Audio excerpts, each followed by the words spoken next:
Ésaïe, chapitre 27. En ce jour, l'Éternel frappera de sa dure, grande et forte épée le Léviathan, serpent fuyard, le Léviathan, serpent tortueux, et il tuera le monstre qui est dans la mer. En ce jour-là, chantez un cantique sur la vigne.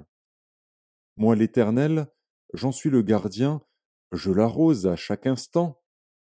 De peur qu'on ne l'attaque, nuit et jour je la garde. Il n'y a point en moi de colère. Mais si je trouve à combattre des ronces et des épines, je marcherai contre elles, je les consumerai tout ensemble, à moins qu'on ne me prenne pour refuge, qu'on ne fasse la paix avec moi, qu'on ne fasse la paix avec moi. Dans les temps à venir, Jacob prendra racine, Israël poussera des fleurs et des rejetons, et il remplira le monde de ses fruits. L'Éternel l'a-t-il frappé comme il a frappé ceux qui le frappaient? L'a-t-il tué comme il a tué ceux qui le tuaient? C'est avec mesure que tu l'as châtié par l'exil, en l'emportant par le souffle impétueux du vent d'Orient. Ainsi le crime de Jacob a été expié, et voici le fruit du pardon de son péché. L'Éternel a rendu toutes les pierres des autels pareilles à des pierres de chaux réduites en poussière. Les idoles d'Astarté et les statues du soleil ne se relèveront plus.